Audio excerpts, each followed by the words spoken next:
Our earliest experiences, beginning in the womb, form the template of who we believe we are, about how we see other people and our place in the world.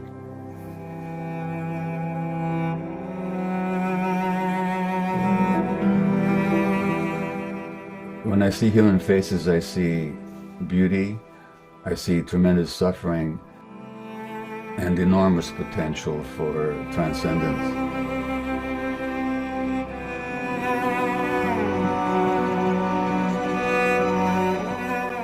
A Greek playwright wrote that the gods created us, human beings, so that we have to suffer into truth. Our job as human beings is to learn from our suffering.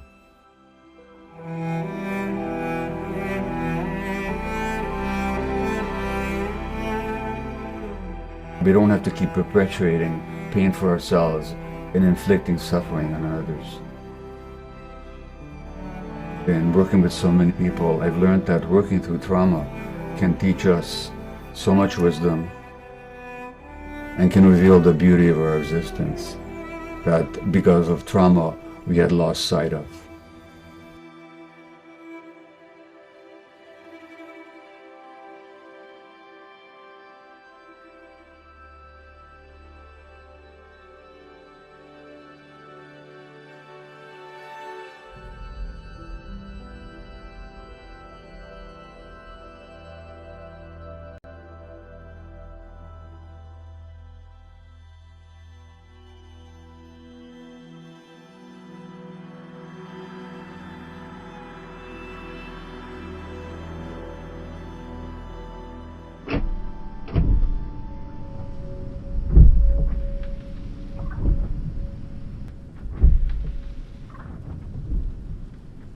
My name is Gabor Mate. I'm a retired medical doctor, and these days I travel the world speaking and teaching about child development, health, illness, stress, and trauma. And speaking about trauma is really part of the zeitgeist these days, and I'm very passionate about it for a simple reason. Because in 30 years or more of medical practice and of addiction medicine, what I found was that the common template for virtually all afflictions, mental illness, physical disease, is in fact trauma. And there's a wisdom in trauma. When we realize that our traumatic responses and imprints are not ourselves, and that we can work them through and thus become ourselves.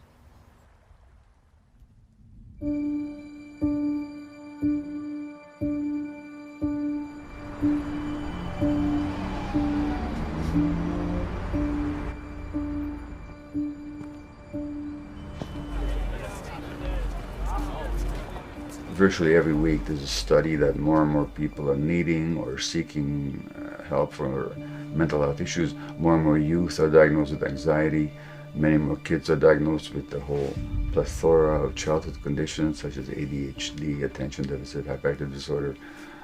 Depression is rising, youth suicide is rising, addictions are rising.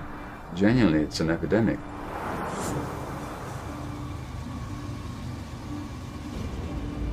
%20 of youth or more are now diagnosable with anxiety, according to all the recent studies. That's 1/5. And those are all the people who are sufficiently anxious to be diagnosed. Well, we're talking about an epidemic. When you grow up in a circumstance like I grew up, you're waiting for somebody to scream at you. You're waiting for something to be thrown. You don't know if you're going to eat. You don't know if you're going to be evicted. So you're constantly anxious and stressed. I used to think this was a rarity. But when I talk to people, a huge number of people have these traumatic experiences as a child that they carry with them. It's like a monkey on your back.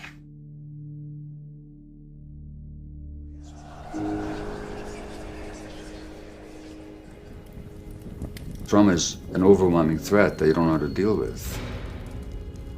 So trauma is not the bad things that happen to you, but what happens inside you as a result of what happens to you.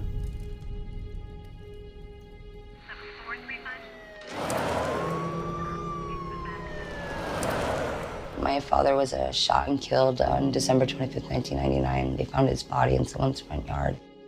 So essentially, I didn't have anybody to raise me, so I was raised in the juvenile court system. I've lived on the streets since I was 10 years old by myself. The law didn't scare me, and I mean, they could have locked me up, and what's the difference? Nobody out here is gonna miss me.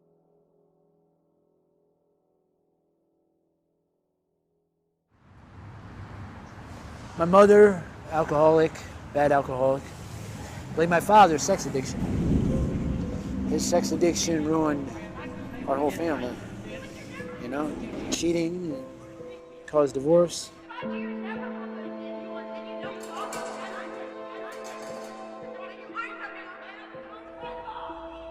I started heroin at 26. That's what really destroyed me. It just takes the pain away. I tried building my dream so many times. I don't really have a dream no more.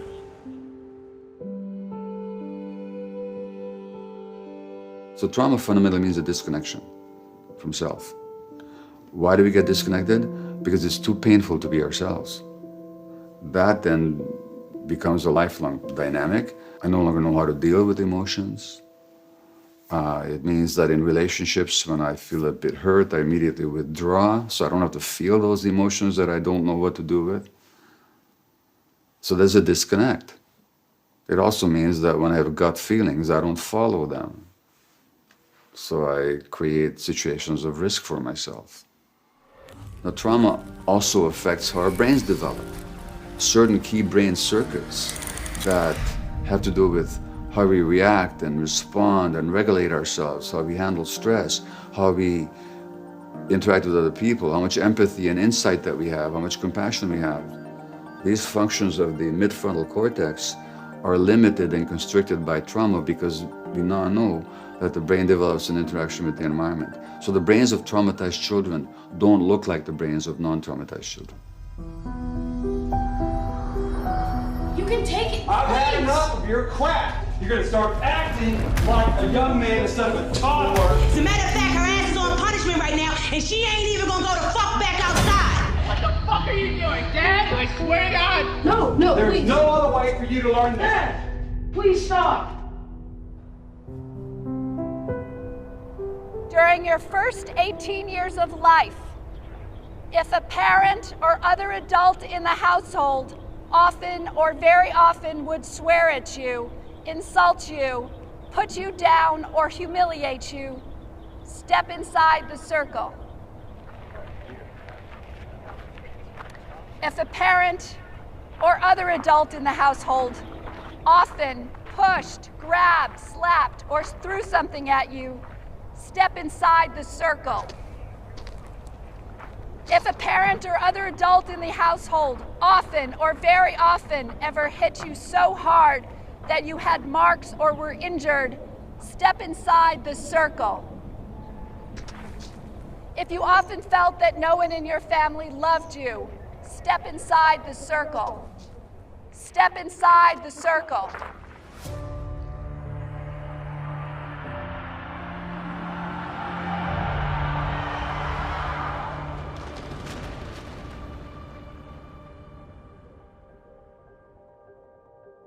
I think society got prison wrong, and they're seeing what's wrong with people instead of what happened to people. Our mission at Compassion Prison Project is to transform communities and prisons with compassionate action. An adverse childhood experience is a terrible event that continues to happen to a child. And there's no way to know when it's going to happen again, which puts the kid into a hypervigilant state. I have 8 of those ACEs, and when I found out I have 8 adverse childhood experiences, and that my behavior was a direct result of the trauma that I experienced in childhood, it changed my life. The men and women in prison, 64% of them have 6 or more of those.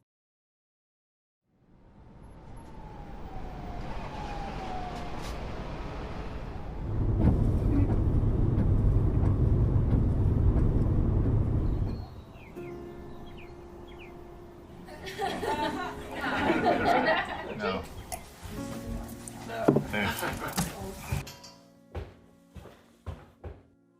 Hi, Gabor. Monique. Hi, Gabor. I feel like I'm in a throne.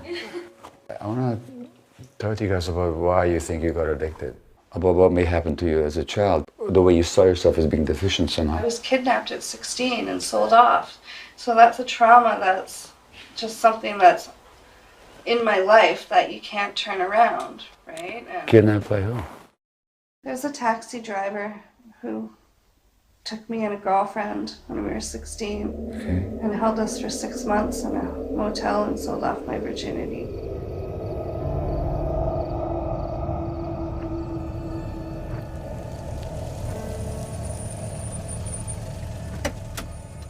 And the police was looking for you all that time, and Well, my mom just thought that I had run away from home, so she didn't look for me. so they didn't look for you. No. I really need your permission to continue or not to continue. It's okay, I gave you permission. The taxi driver knew exactly who to kidnap.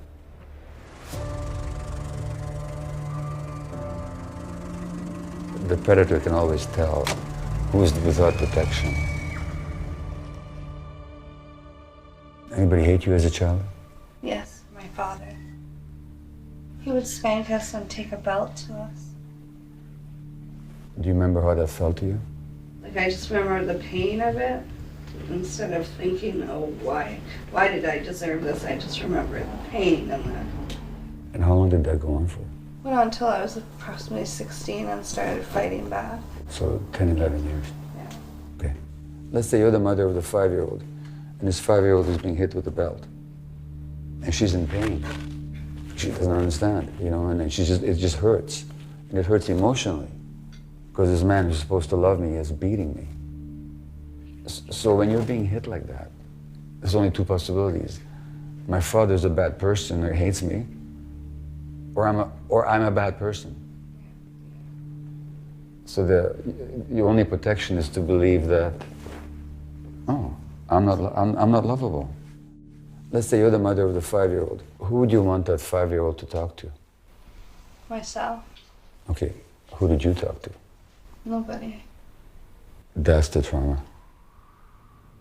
In other words, by the time you're 5 years old, you're completely alone. What I'm suggesting really, Alicia, is that your mother was traumatized too. Do you know anything about her childhood? And she was abused as a child as well from an alcoholic father. See, she learned in her childhood not to pay attention to her feelings. That's the only way she could survive. Yeah. So the reason she didn't know is not because she didn't love you, but because she herself was shut down inside. And that's what I'm saying, it's multi-generational. Mm-hmm. Okay?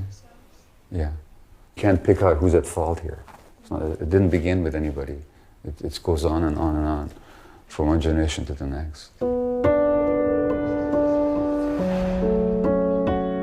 We were talking about the effects of slavery on our behavior.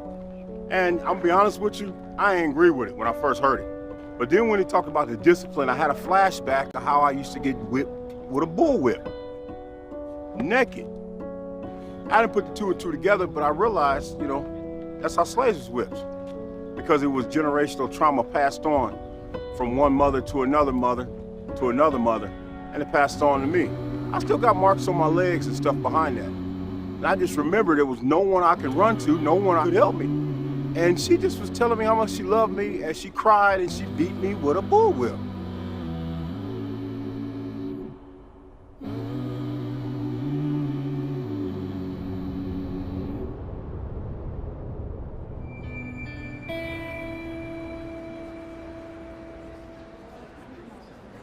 He's a best-selling author of 4 books published in 12 languages, sold on 5 continents.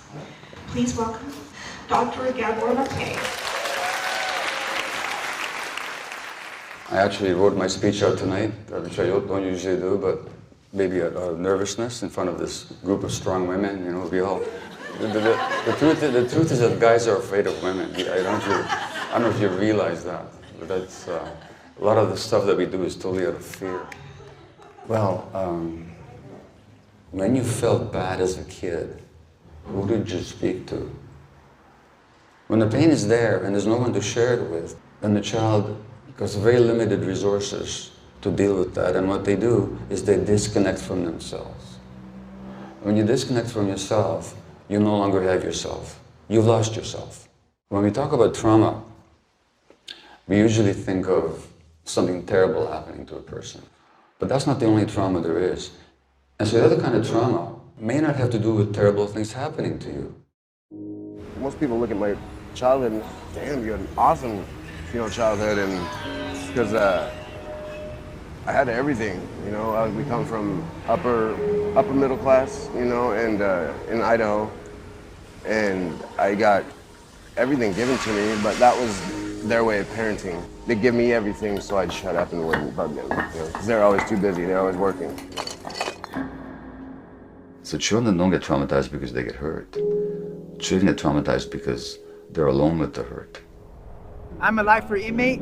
I'm here on a first-degree murder. I committed my crime when I was 20 years old. And I asked myself, what events in my life brought me to the point where I could think that it's okay to take a human life? And it had to do with a lot of adverse childhood experiences. My main one as to why I started going downhill was being abandoned by my father. I looked up to him. I wanted to be just like my dad. He was my hero. But when I turned 8 or 9 years old, he got deported to Mexico. And that devastated me. As a kid, my mom used to tell me, mijo, pray to God that he'll come back. But he never came. A baby that you don't pick up will actually die, even if you feed them and you change them and look after them, because they get overwhelmed by their feelings and they get overstressed. And so the baby needs the mother's and the father's brain to regulate her own brain, to regulate their emotions. It's not just that you're overwhelmed, it's also there's nobody there to hold you. There's a huge school of thought in North America that teaches mothers to help their babies sleep by ignoring their crying. Never mind the mother's milk. The infant just wants to attach, because the only way the infant can attach is physically.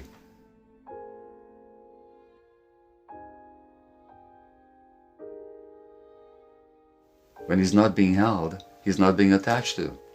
When that's done night after night after night, that's traumatic. And we're still telling mothers to do that. If you actually look at genuine human needs, if you connect to God and the heart and the soul, then there's nothing more normal than a child sleeping in the arms of the parent.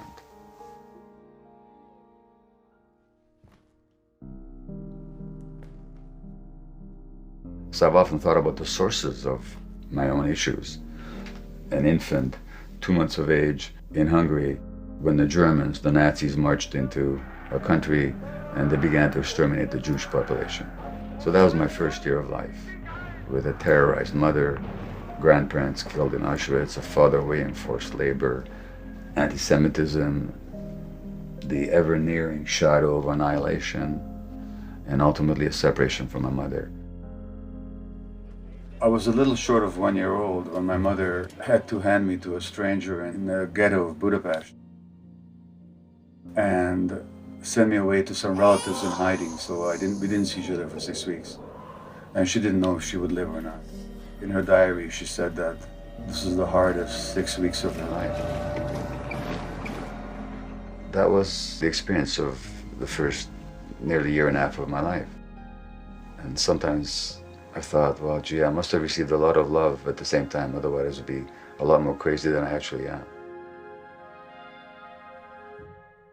For trauma to happen, you don't need Second World War, and you don't need racism, and you don't need genocide, and you don't need the privations of war. You just need parents who are so alienated from their own gut feelings that they will let their infants cry without picking them up, and that child is desperate for a relationship. That's all it takes.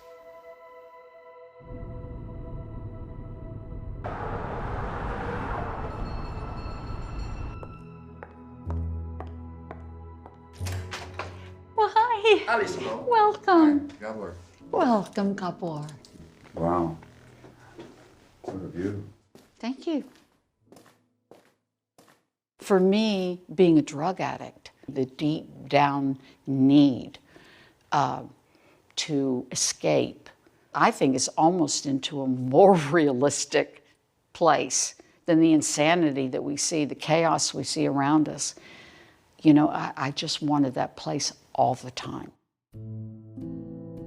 I can really talk for the 37 years I've been recovered and have had slips. In the program, quote, AA. And what's the fear? Well, the fear is I'll be abandoned. You know, it's back with the Homo sapiens. I'll be thrown out of the cave. What is your fear of being abandoned? Well, naturally that I'll die unless I do all of this stuff for other people. When you do all this stuff for other people, what are you doing to yourself? I'm abandoning me. Yeah. Yeah. Okay. Yeah. So you're actually enacting your worst fear. I was the youngest of 5, very ambitious family, very successful, except everyone's alcoholic. I go in the bar, they're drinking. There's no room for me. It's like, oh, shut up, Allison, shut up. You're wrong, you're wrong. So my job was to be wrong in the family. I'll never forget my mother, you know, saying to me, I just don't understand you. And I was 6 years old and I thought, my God, if you don't understand me, I'm lost. Allow me to give you another perception of you. You're the one that more than others absorbs all the pain and stress in the family. And then you manifest it. And they can't stand seeing it. So in exiling you, they're exiling their own pain and stress. Right. Okay. As a child, we have 2 fundamental needs. One need that's with us is in infancy, and it's absolute and it's not negotiable, is attachment.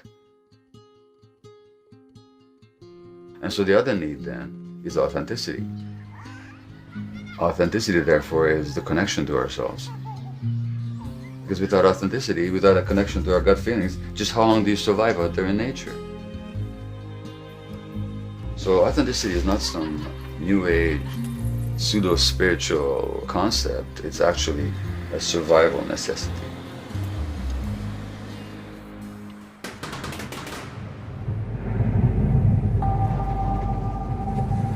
What happens if in order to survive or to adjust to your environment, you have to suppress your gut feelings? You have to suppress your authenticity. So normal society does not allow anger, and the child who's angry must be separated. In other words, we have to threaten his attachment relationships on which his life depends, so that he can suppress his emotions.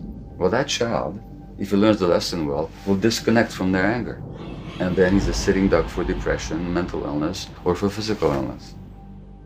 Okay, so kid is angry. Well, how about helping him move through the anger to learn how to modulate it? Not to repress it, but to learn to become friends with it. We don't want people who are not angry. We want people who know that anger doesn't have to be destructive. What were you pushing down when you were depressed? Get the fuck out. Anger. Right. You were pushing down your anger. Rage. You were pushing down your anger, Yeah. right? Can you see how why, for a 6-year-old, it might be a really brilliant idea to push down the rage? Yeah. Why? Survival. Exactly. You talked about your many failures. I just want you to pick one. The fear, if left on my own, I won't get out of bed. I've done that before. And you regard that as a failure? Falling apart, I regard as a failure. You regard that as a failure? Right. Okay. So your failure is that you got depressed and, as you put it, you fell apart. Is that the failure? Yeah. Just identify the age that you first recall being depressed at. Probably about 6 or 7. How old are your kids now? My oldest daughter's 33, my son is 30, and my youngest daughter's 27. Okay. Choose one as a thought experiment right now. And I want you to imagine them at age 7. Let's say they get depressed. Would you go to them and say, you are a total failure? Of course not. Why not? Notice you're calling yourself a failure. I'm going to say something radical to you. Okay. The depression was a major success, not a failure. Okay? No, I know that sounds ridiculous, but No, I'm listening. You're telling me that having that pain showed me deeper inside of myself how I was abandoning myself. precisely. So maybe you want to stop calling it a failure. You go through your whole life like that and see how everything that you judge about yourself actually served the purpose at the time. Yeah. Yeah. But really, isn't it simple? It is simple. Gab or Matty, thanks very much for coming on Under the Skin. The reason I'm so excited to talk to you, the reason that I believe you're having such an important cultural impact is because of your rare compassion and insight into the world of addiction. When it was heroin, I would reflect Right. after I'd used and just go, right, this isn't for me. This has got to stop. This is not a sustainable system. You think you'd never need it anymore because you feel complete. And then comes the remorse of what have I done? And then you think, I don't need to do this again. And then by the time I'm home, I'm running back to the store again to get the next thing that I didn't buy. In the life of every person who's ever been addicted and ever will be addicted, there's always trauma. An addiction is any behavior that a person finds relief in the short term and craves, but suffers negative consequences and cannot give it up. That's what an addiction is. Could be drugs, obviously, alcohol, nicotine. Could also be sex, could be gambling, could be shopping, could be eating, could be pornography, could be the internet, could be gaming, could be work, could be relationships. That's what an addiction is.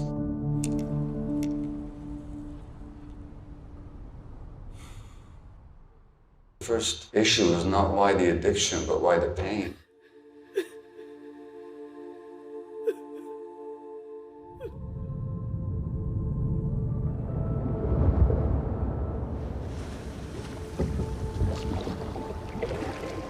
In our society, there are two myths around addiction. The pernicious one is the belief that addiction is a choice, and that the decisions that arise out of addictions are therefore a matter of individual culpability. And so therefore, addicts for the most part are punished for being addicted. Now, the other belief around addiction, but still misleading, is that it's an inherited disease. It's a biological disorder of the brain. That belief is more humane, much more than the choice belief, because at least if somebody inherits a disease, they're not to be punished for it, but they're to be provided with treatment as with any disease. However, it's also misleading because it ignores why people really get addicted, which has got nothing to do with disease. It's among the normal human responses to trauma. When people are suffering, they want to escape their suffering. That's normal.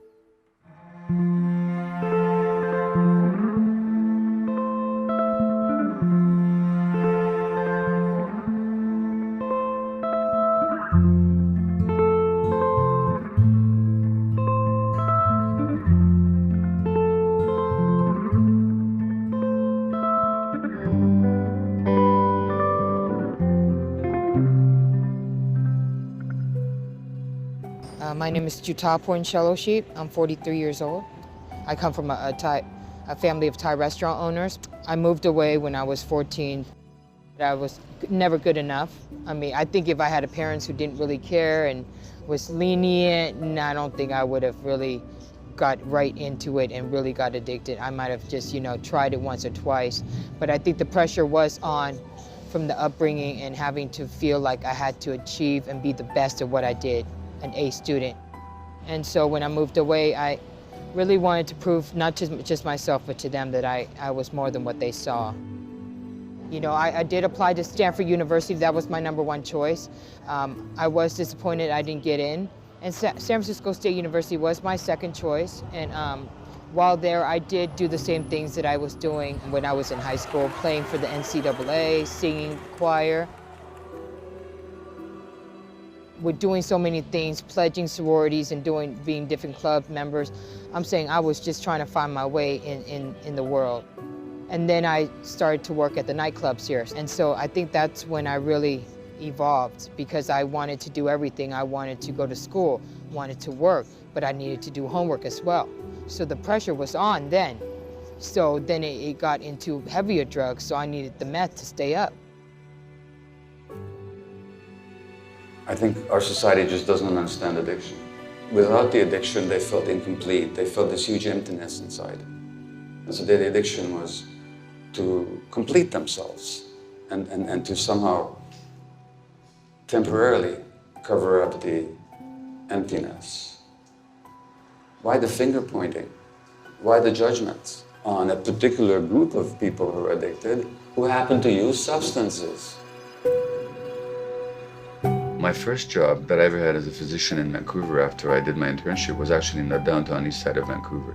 It's North America's most concentrated and most dramatic area of drug use, where there's more people injecting and ingesting and inhaling all kinds of substances than anywhere else on the planet. And I go to this old broken down hotel with cracking paint on the walls, and there were strange people walking in and out, and I felt totally at home right away. And after 2 years, I shifted my full-time work to the downtown east side. Well, so I worked there for 12 years. I mean, they all suffered tremendous torment as children, which also meant that their addictions were extreme. They were quite willing to sacrifice love, life, relationship, health, just for the next hit.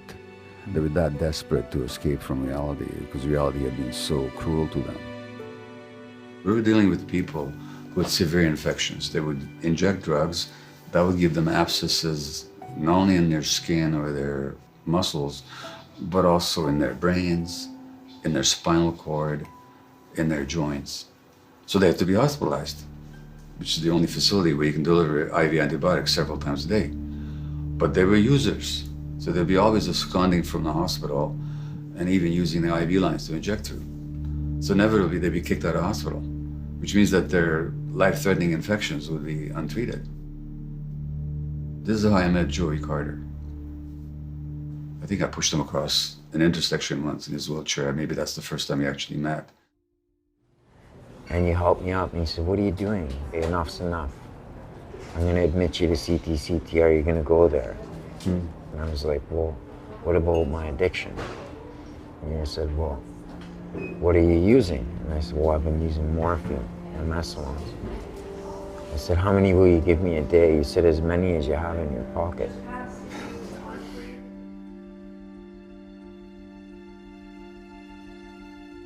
By meeting people where they're at and treating them like human beings and not trying to change them actually opens up the possibility of transformation for them. And Joey's a prime example. They had come in like every 4 hours to give me my morphine, and I wasn't eating it. I was saving it, right? And I woke up and there was like morphine all over the bed, and I thought I was in heaven. I do recall your poetry, and you were a very avid writer. Yeah. And you shared some of that with me.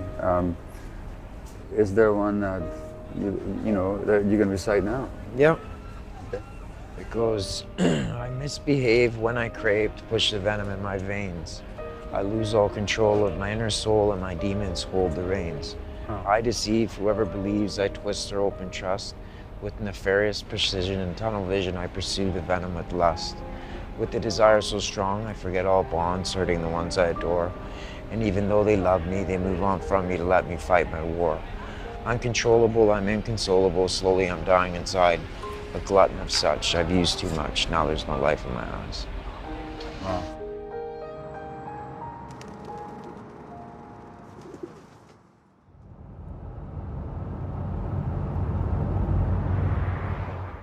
I want to talk to you guys about why you think you got addicted. Like, What did it do for you in the short term that you wanted or that you appreciated? The one thing that I learned was gratification through sex. Like, it would pay my rent, it would pay my food, it would pay my clothes, but it was also a feeling loved, right? Feeling loved, right.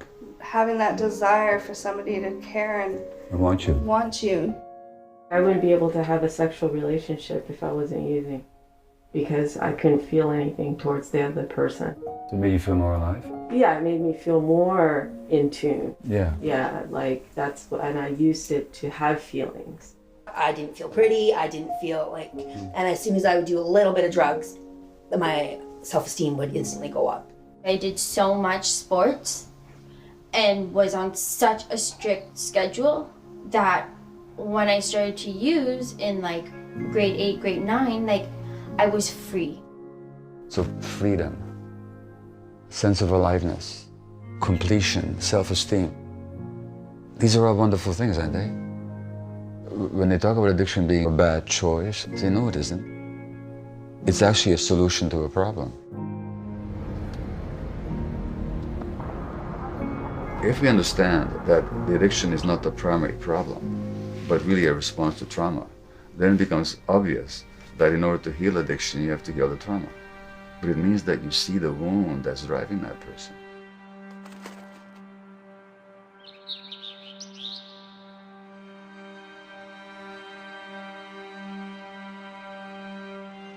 Underneath that traumatized persona, there's the healthy individual who has never found expression in this life because they were never given the venue for expression, never given the relationships in which their authentic humanity could be expressed.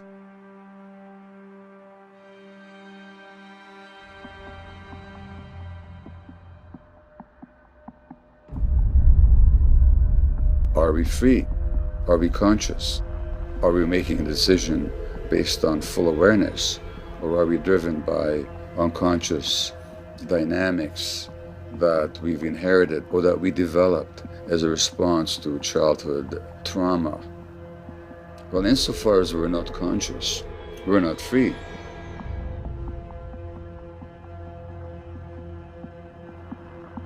We have then a social structure that induces trauma in a lot of people, therefore it induces escapist, addictive behaviors in a lot of people, and those inner trends line up with how society looks like on the outside, so therefore all this looks perfectly normal and perfectly natural.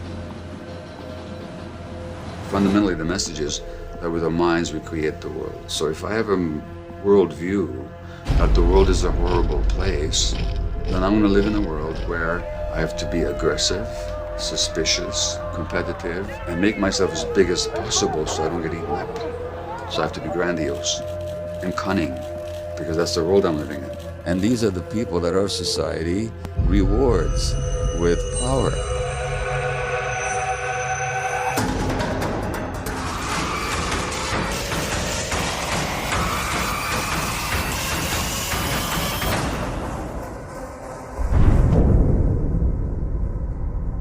Do you think that the inability of these individuals to manifest real change is a demonstration that what we have are deeply entrenched and traumatized systems that are predicated on unconscious choices, unconscious drives, and that the system will not alter itself from within itself, but will sustain itself, and it's only sort of new radical ideas that can alter it? That's exactly what I'm saying. Large segments of the economy survive because people buy things that give them temporary pleasure but do them no good whatsoever in the long term. In fact, they're even harmful. I mean, we're going so far as to destroy the earth because of our addictions.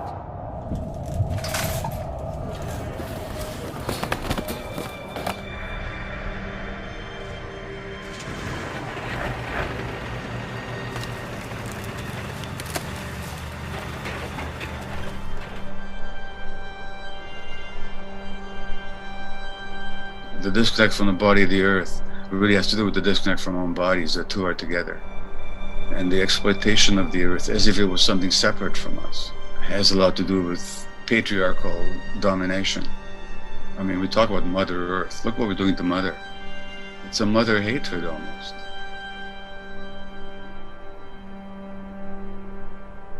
It speaks to a blindness and a passivity, which itself is a marker of societal and collective trauma.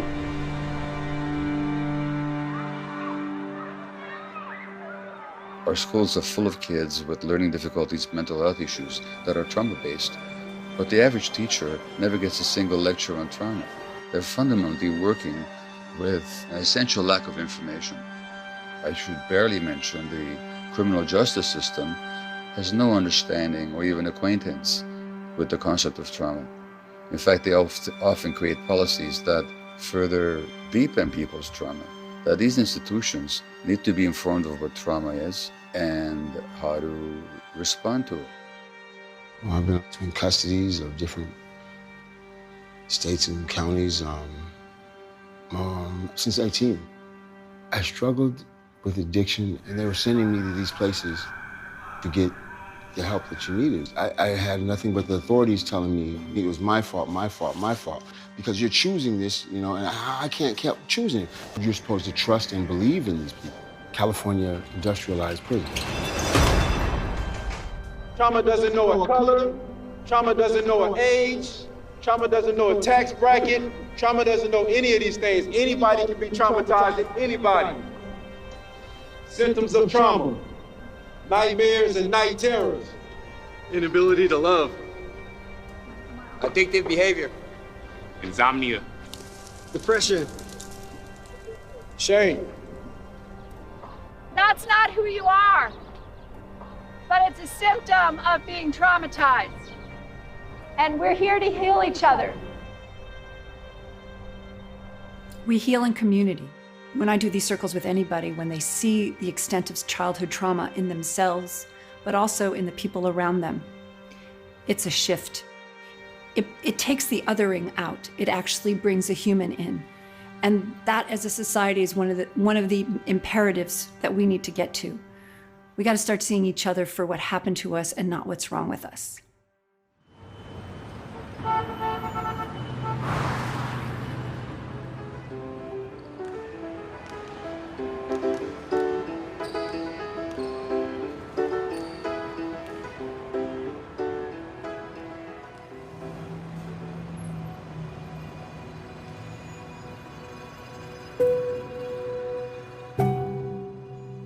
My name is Romy Nottage. I am the Senior Director of San Francisco and Social Innovation for Downtown Streets team. That is changing the lives of people who are currently homeless through the dignity of work. Labeling people as just drug addicts, it's deeper than that. They probably at a younger age have been reinforced that their value is not as significant as others. The pain is the root cause of people trying to feel comfortable in this world. Using street drugs is a method. It is a behavior to support something that is uncomfortable.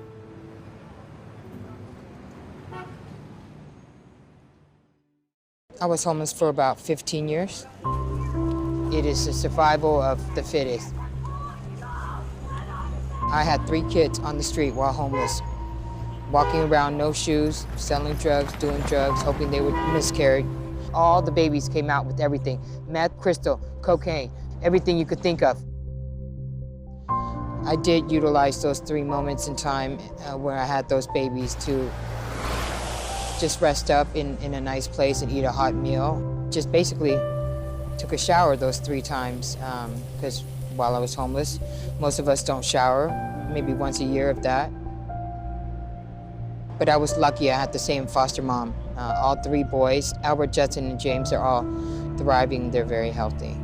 I did fight for them. Don't get me wrong. I did try to fight for them, but I wasn't ready to give up the drug life. It was fall, so it was the rain season. I just remember that constant worry about where was I going to go that night? Would I find shelter? Because there's nowhere to go, right? The people that did love me just said, you know what, we're not going to stand by anymore while you kill yourself. We can't do it. It's hurting more. We're dying a harder death than you are. And they just scattered from my life. I was utterly alone.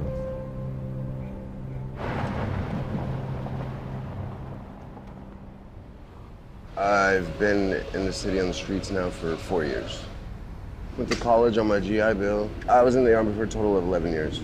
Then I got diagnosed with non-Hodgkin's lymphoma and I retired. My PTSD comes from experiences with trying to beat this monkey on my back, you know. I've had the beautiful home and vehicles and wife and kids and thrown it all away for drugs. So when you pass by someone homeless on the street, that is such a painful world to live in. And a very important thing to do is acknowledge them and not pretending or literally thinking that no one's sitting right there. How are you doing? Hanging in there? Had a rough sleep last night? You stay in the TL? I do. Yeah, cool. How long have you been here? I moved here from Atlanta February the 7th. The number one thing that people who are experiencing homelessness suffer from is feeling looked down on. It's like people just passing by them, not acknowledging their experience. That forms an identity that is internalized. Their sense of self has been attacked. Their dignity has been completely reinforced as non-existent every single day. Humanization of homelessness is where we need to start, because we're working with people, we're working with nervous systems, we are working with deflated and traumatized senses of self. To be honest, if I lived in that world, I would want to use too. It'd get me out of it. It'd make me feel not like that for a minute.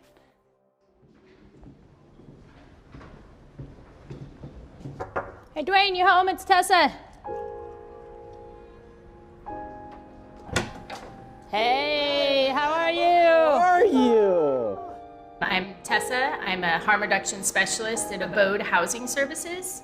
I help people move through the pain of their addiction and regain dignity.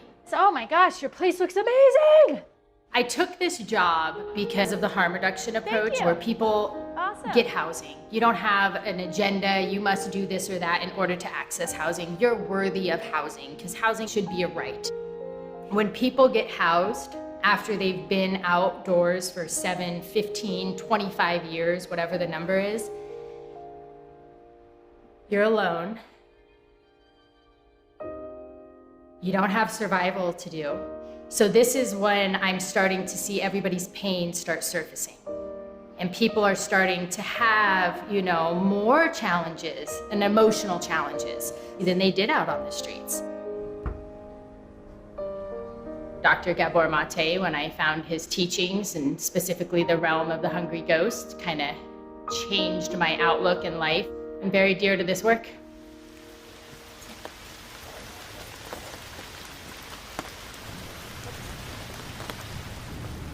I'm Gabor's wife, and I have been for close to 50 years.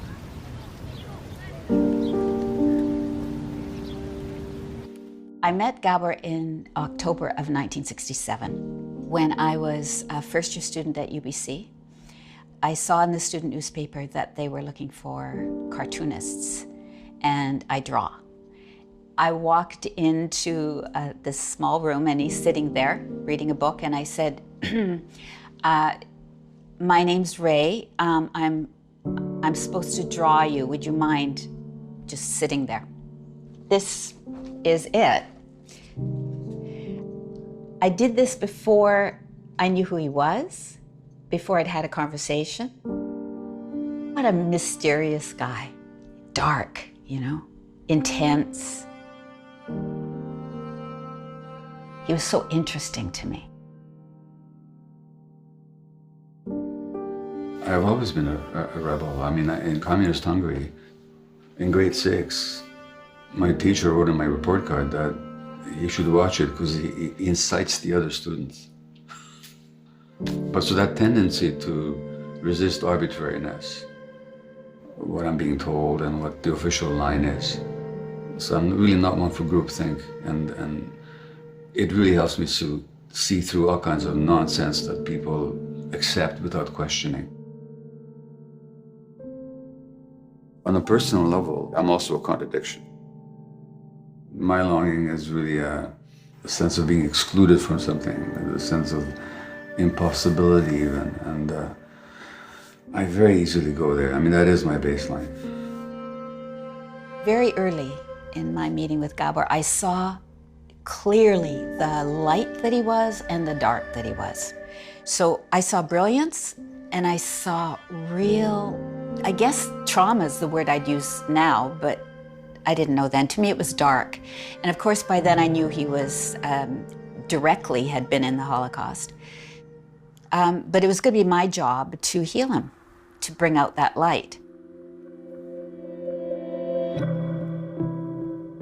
I really believe that the purpose of marriage is to actually go back to the original trauma, which comes from the family. I married a man who was so much like my father. My scientific interest as well has been having to do with my own trauma. Because in my 40s, I was a very successful physician, and I was a national columnist for a Canadian newspaper, and I was the head of the palliative care department at a major Canadian hospital, and I was depressed and alienated in a difficult marriage, and my children were scared of me, and I didn't like being alive. Well, there's just nothing more frustrating to be in a situation to see him out there doing this amazing work, just the healing and the wisdom and the support, and then come home and be completely exhausted, irritable, and then I get the negativity.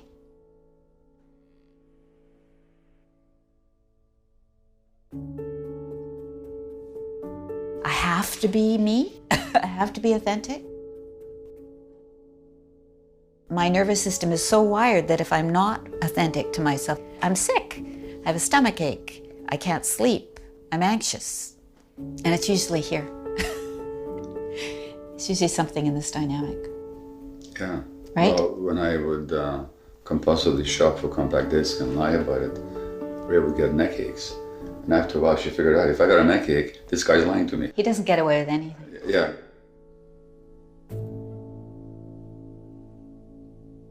How are you, Gabor Mate, not processing your trauma?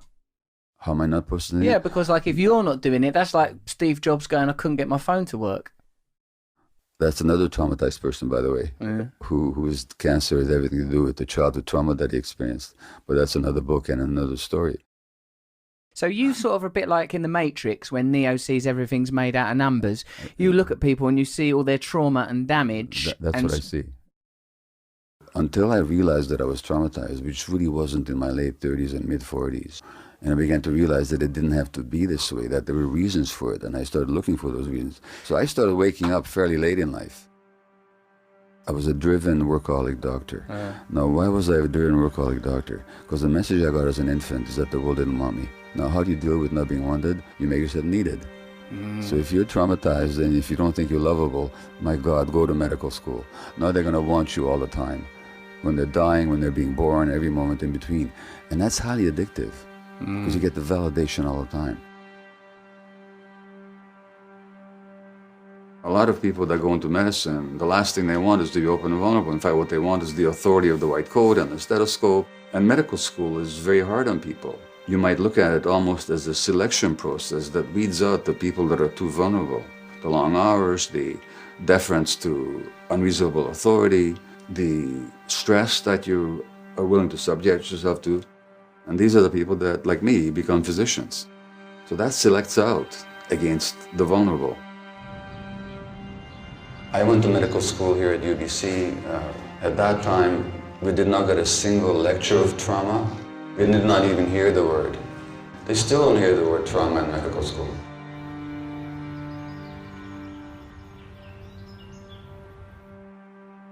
So I've looked at the whole range of human experience from birth to death, because I've worked in obstetrics and I worked in palliative care and everything else in between. The modern medical paradigm in practice separates mind from the body, and it separates the individual from the environment. So when you look at that there's an epidemic of asthma right now in North America, more and more kids are being diagnosed with it, it's all about, or largely about, the increasing stress in our society. So it's a cultural manifestation. And this is completely missing in medical practice. If you look at Black Americans, Black Americans are more likely to get prostate cancer and more likely to die of it, and not because of lack of medical care. But maybe there's something about being a minority in this particular culture that is so highly stressful that it deranges the immune system. If you look at the asthmatic Afro-American woman, is that asthma a manifestation of her own pathology? Or is it reflecting a social malaise? Which means the emotion, whatever you experienced, probably suppressed rage or shame, whatever you experienced, actually affects the physiology of your lungs. Medicine is very interesting that way. If you go to a dermatologist with an inflamed skin, what kind of cream are they going to give you? Anybody know? Steroid cream, right.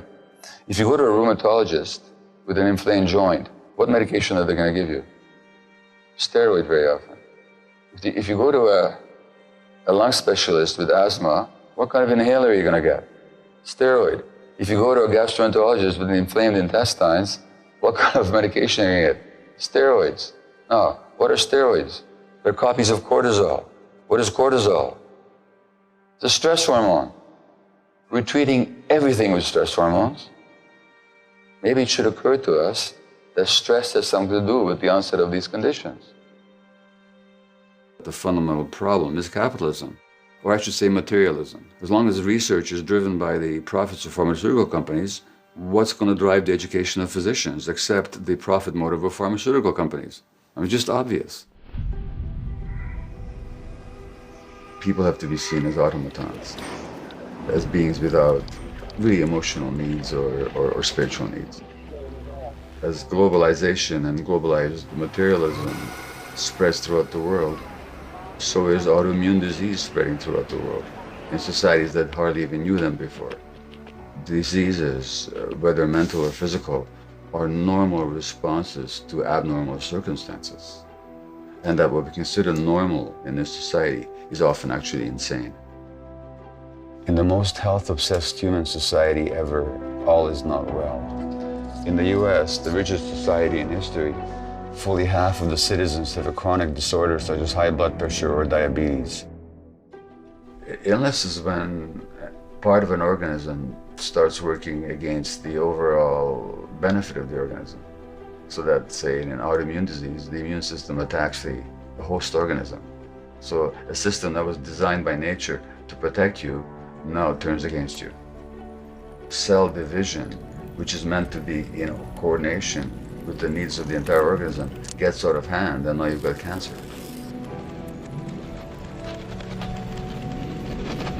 The search is always to find out what's wrong with the individual cell, or how you kill the abnormal cells. So the treatment is restricted to the biological plane. We either cut it out, or we poison it, or we burn it. That's our approach to treating cancer. Most chronic illness is a way of the body saying no when the person suppressed their nose in order to fit in. I'm saying is that when the illness comes along, we can just look upon it as a nuisance to get rid of and an enemy to fight. Or we can say, okay, well, it's here now, what's the teaching?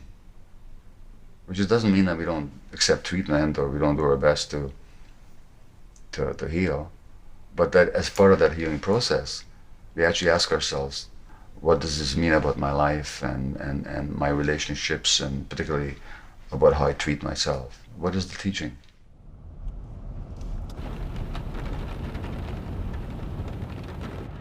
My name is Tim. I'm 51 years old.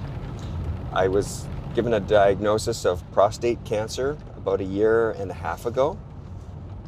We actually had a full radical prostatectomy. So that means the whole removal of my prostate, which was no walk in the park. It's quite an extensive surgery.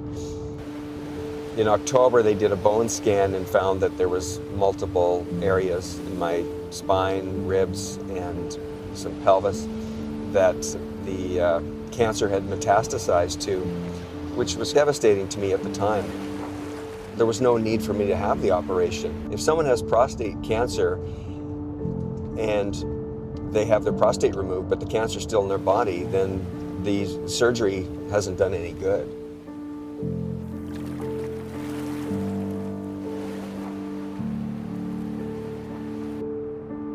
There was no root cause analysis of why I got it.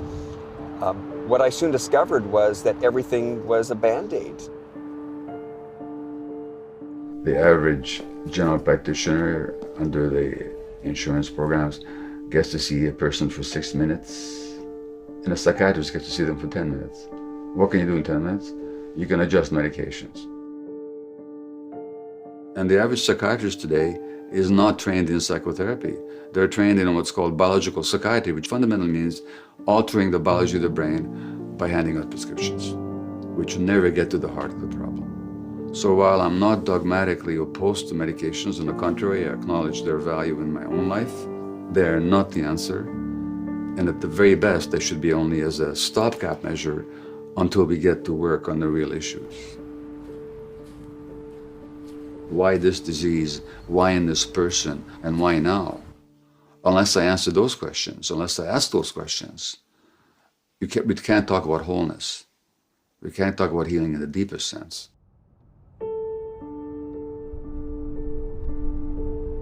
I grew up in a family with a father who was very angry and never even realized it, because for me it was just natural and normal. As a kid, I didn't know any different. And I was very scared. Anytime I acted out in anger, it always backfired. So I could never express that anger. So I decided to go more on a healing journey myself and try to find out what could I do myself to be able to maybe cure this thing, or at least live longer, feel better, and address it at many different levels. So I turned to ayahuasca mainly because of the anxiety and realizing, like, what's a deeper spiritual reason that I got this diagnosis? Why did I get this cancer? I got more out of ayahuasca in one journey than I probably did in 5 years of psychoanalysis.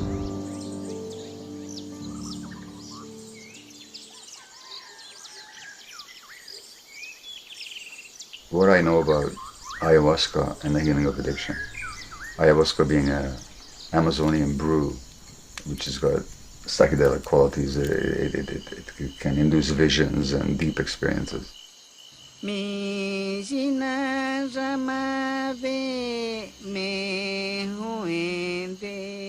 there was a ceremony here led by a Peruvian shaman, and within half an hour of having ingested the brew, it felt very much real, it felt very much like me, but it was new. Because I experienced a state of such deep love and gratitude, such as I had not recalled experiencing before. And I saw that all my own addictive behaviors were driven precisely because I hadn't been able to experience that kind of love and that kind of gratitude. That from that state, there's no need to look for anything else outside of yourself. And I also learned very shortly that the ayahuasca has the power to teach people about their trauma, to actually show them what happened to them. All of a sudden, oh yes, this is what happened. This is how I decided that life is unbearable. This is how I decided that I wasn't lovable. This is how I decided that I had to soothe myself from the outside because there was no peace inside. And immediately I said, I'm going to work with this. And once you start working with one psychedelic, then you become aware that there's a whole world out there, and there's a whole resurgence now in the healing powers of psychedelic modalities, and so there are other substances. The deep therapeutic potential of psychedelics resides in the fact that they get the conditioned mind out of the way. So people have access to two aspects of reality that they're usually not in touch with. One is the deep trauma and pain that they're carrying that they can actually look at now. And in the appropriate, compassionate, safe context, they can experience these troubled emotions and mind states without having to be driven into insanity or having to escape. If you're going to use psychedelics, it has to be combined with very adept therapy at the same time. So in my work with Tim tomorrow, we'll be using one of these modalities to see if he can be guided deep into himself, so that some answers may emerge for the existential and life issues that he's facing.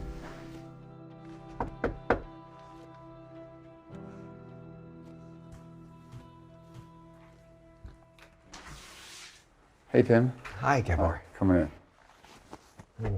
How are you? Good, thank you. You all set? Yeah, I'm all set. Okay, come on in. The medication will take about half an hour to take effect. When you're ready, just ingest it. You've been diagnosed with prostate cancer. Correct. And stage 4 means that it's spread to elsewhere in the body. Yes, it's spread to bone. Places in my spine, pelvis, and ribs. In my view, people that develop cancer tend to be nice people who are more concerned with the emotional needs of others than their own. They have a hard time expressing healthy anger. And also they have this belief that they must not disappoint anybody. How do you feel when you perceive that somebody is not seeing you, is not listening to you? I felt very sad. And probably a bit of a tinge of anger there too as well. Yeah. So how about we rephrase that? Anger. Yeah. I felt anger. What do you feel in your body when you say those things? Just check in with your body. What's happening there? I feel a little bit energized from it. Just saying it, yeah. Absolutely. I feel a little bit more awake. So notice how you deprive yourself of energy. Okay. Just that makes me just really sad just thinking about that.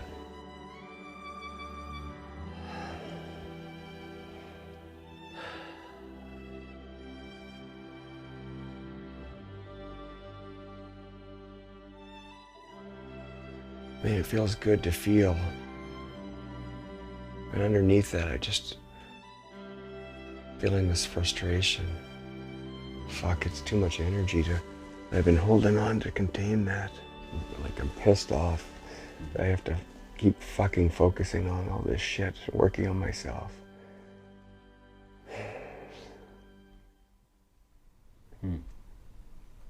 Fucking tired of it. So what is the thing that you need to keep in mind of by trying to figure everything out? This little boy that just wants to be loved and accepted unconditionally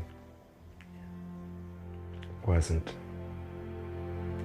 And so he's had to figure out how to be accepted and loved by others, and even my internal judge. This little brat when I was angry.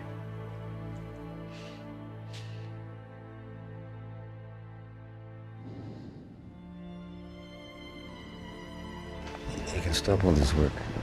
You can just actually just be here and with whatever there is.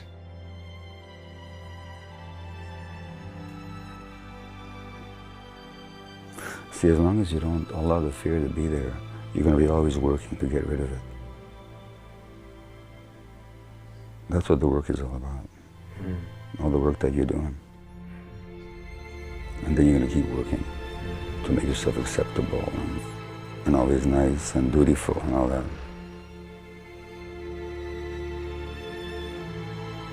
Or you could say, okay, the fear's there. I'll let it be there. I'm big enough to, there's enough space here for it to be a part of me. It just seems too easy.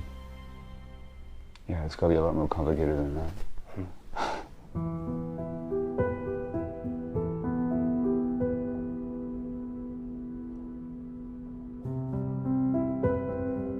I developed a method of therapy or exploration with people called compassionate inquiry, the essence of which is the belief that the truth is inside all of us.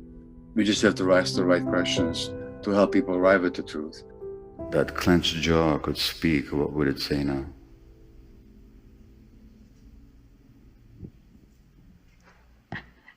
I don't want this anymore. what is the this that you don't want? That's what I don't know. Look, if we didn't shut our mouth like this, what is it that wants to come out that we're not letting out?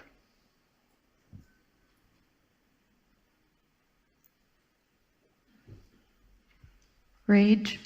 Yeah, that is the inquiry. How do you feel about that? I think there's a few feelings associated with that.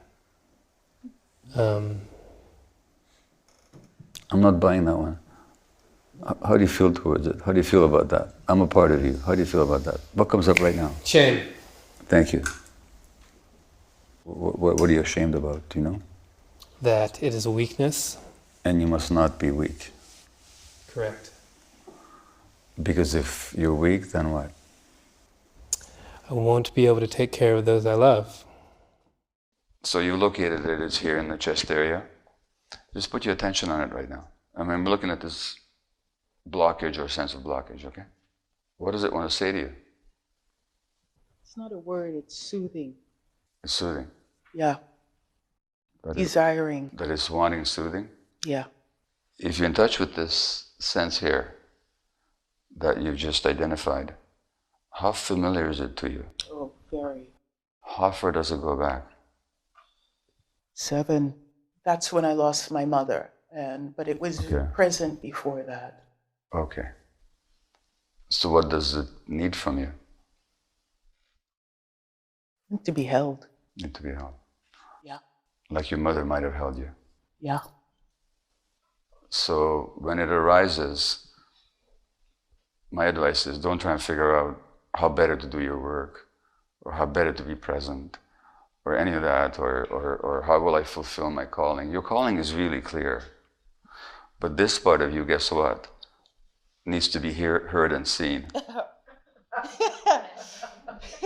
Alrighty. Okay? Yeah? Mm-hmm. That makes sense. That's good. Any questions? I think I'm just supposed to feel right now. Well, that's good. That means you're paying attention. What do he called you something? Oh yeah, he called you a monster. He's right. called me delusional. How do you feel when he calls you a monster? I mean, I feel hurt. Pain? I feel angry. Okay.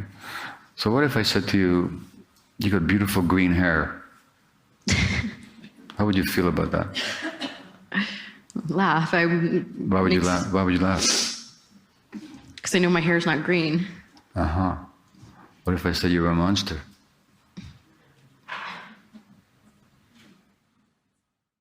The feeling of the anxiety was so strong that I wanted to end it. Anything familiar about any of that? Are you trying to go back to childhood trauma?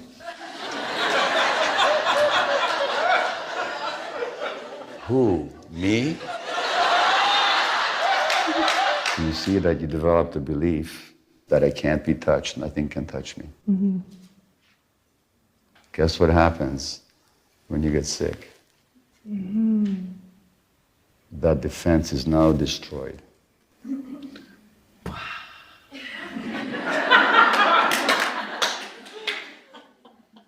Wow. I ask people to tell me some recent episode when they're upset with somebody with their lives.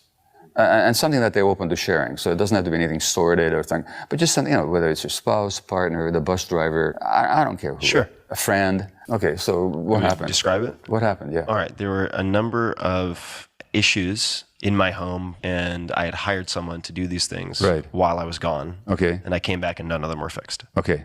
And your emotional reaction was? Anger. Anything else besides anger? I was disappointed. Disappointed is sadness.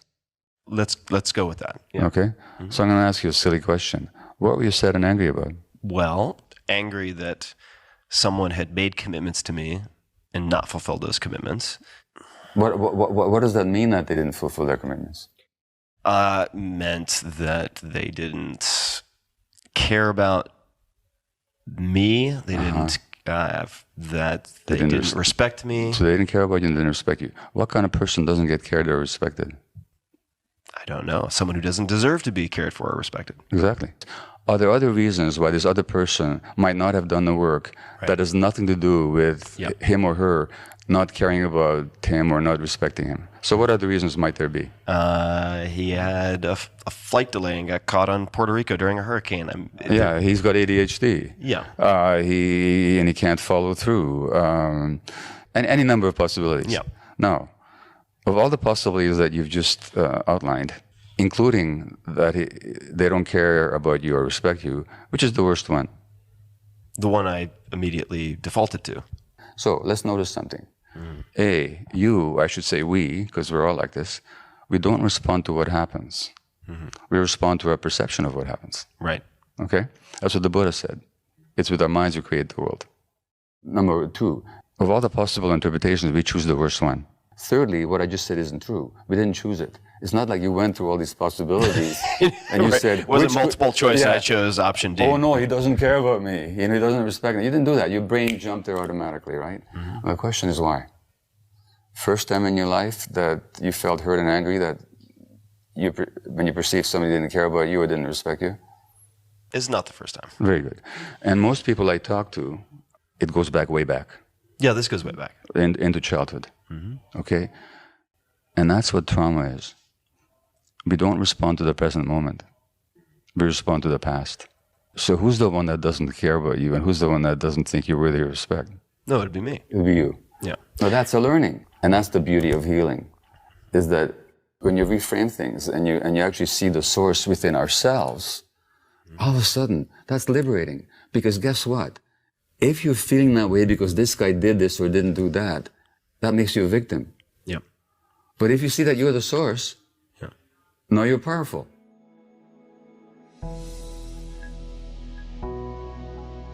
Can we have a vision of society that incorporates the achievements of modern civilization while at the same time still honors the essence of human nature?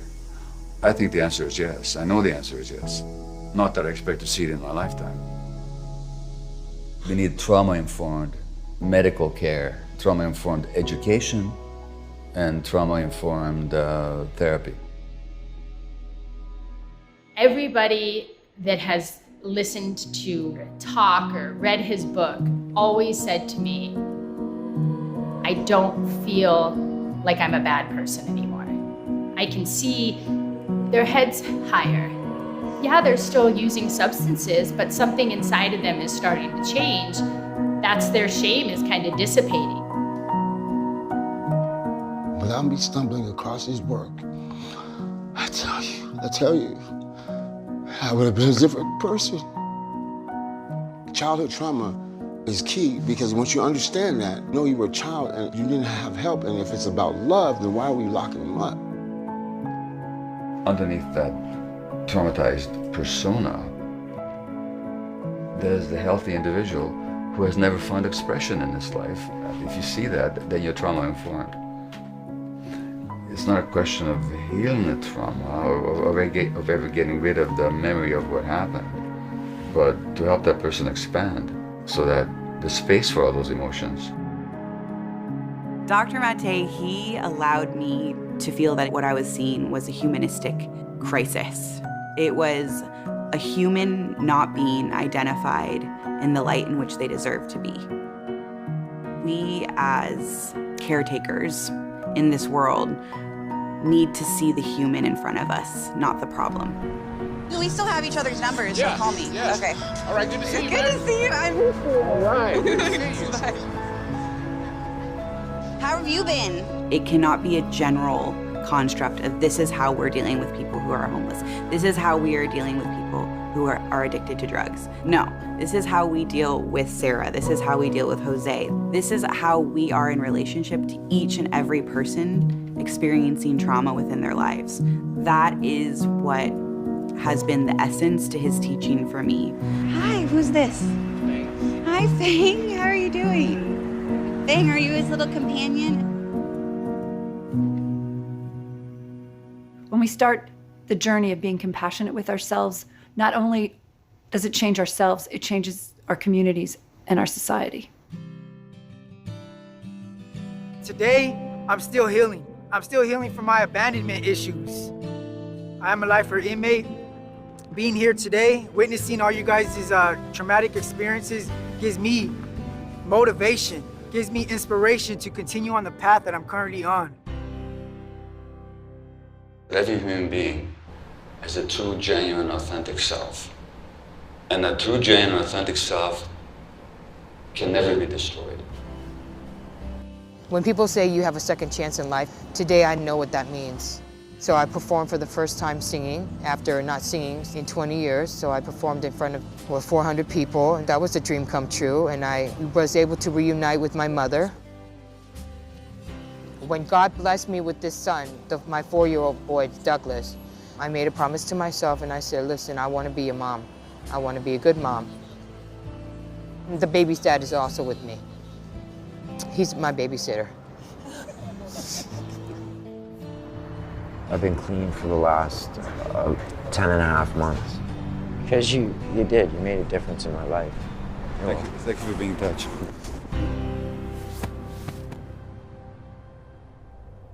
Through the mist and the pain, I've learned to maintain. There is no shame. There is no shame.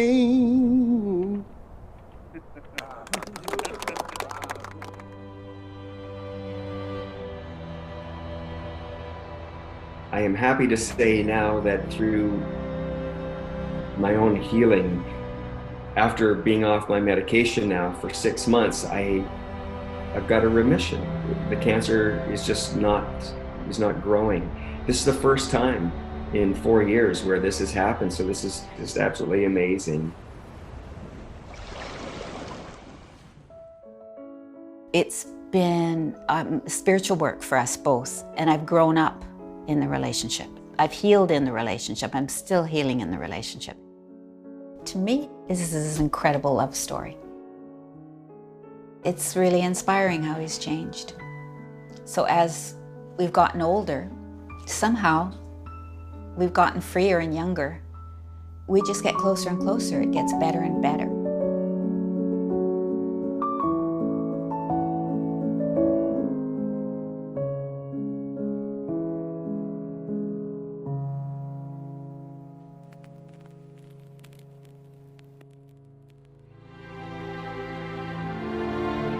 It's through a dynamic, emergent process of confrontation with the truth that solutions will arise.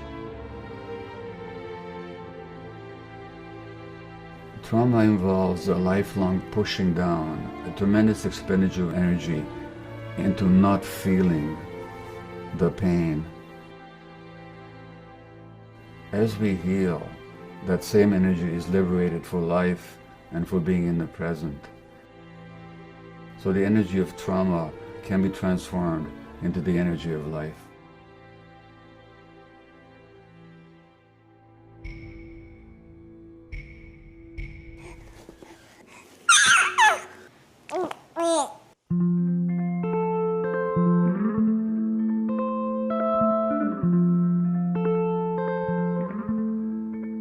You can see it in the cars, it's playing on the radio, it's written in the stars and living in me. You can read it in the cards and hear it in stereo. It's a bullet in your heart and a trigger in me.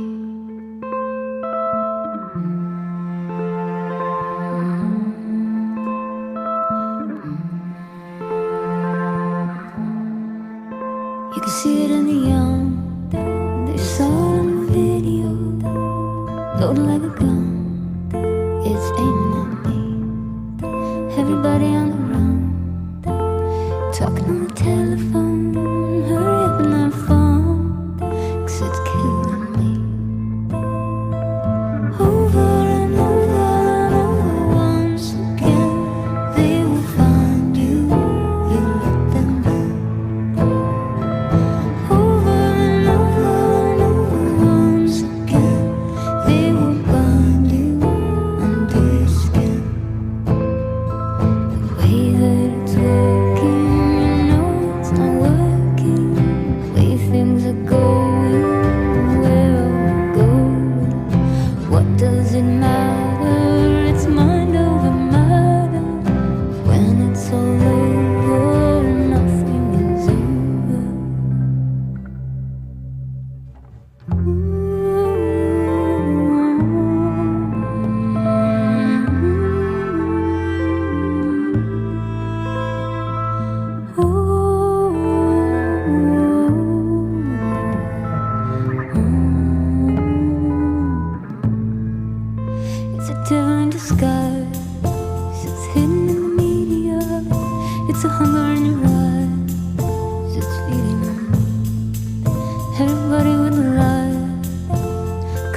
satellite, I'm walking on a wire. Keep following me.